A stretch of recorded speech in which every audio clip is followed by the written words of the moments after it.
আমার সামনে যে গাছগুলো দেখতে পাচ্ছেন এগুলো হচ্ছে থানকুনি গাছ। আর্দ্র মাটিতে এই গাছগুলো হয়ে থাকে। এর বৈজ্ঞানিক নাম হচ্ছে সিনটেলা এশিয়াটিকা। এর পাতা, কাণ্ড, শেকড় সবগুলোই ঔষধি গুণে ভরপুর, যা আমাদের শরীরের জন্য খুবই উপকারী। এর অন্যান্য উপাদানের মধ্যে রয়েছে ভ্যাকোসাইড এ এবং ভ্যাকোসাইড বি। ভ্যাকোসাইড বি আমাদের মস্তিষ্কের কোষ গঠনে খুব ভালো ভূমিকা রাখে এবং মস্তিষ্কের স্বাস্থ্য ভালো রাখে। শীতকালে আমাদের গলা ব্যথা হয়, মুখে অনেকের ঘা হয়। এই থানকুনি পানিতে জাল করে সেই পানি দিয়ে কুলকুচো করলে আমাদের গলা ব্যথা এবং মুখের ঘা অনেকটাই দূর হয়ে যায়। এছাড়াও অনেকের আমাশয় রোগ রয়েছে। এই থানকুনি পাতার রস রেগুলার খেলে আমাশয় নিরাময় হয়ে যায়। ছোট বাচ্চাদের অনেকের কথা আটকে যায়, কথায় জড়তা থাকে।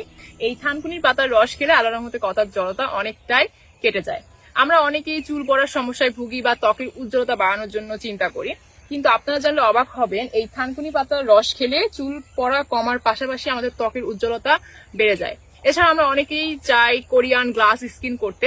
আপনারা জানলে অবাক হবেন কোরিয়ান অনেক প্রোডাক্টে এই সিনটেলা এশিয়াটিকা বা এই থানকুনি পাতার রস ব্যবহার করা হয়ে থাকে। এছাড়াও এই পাতাগুলো আপনারা বিভিন্ন সবজির সাথে ঝোল করে বা ভর্তা করেও খেতে পারেন।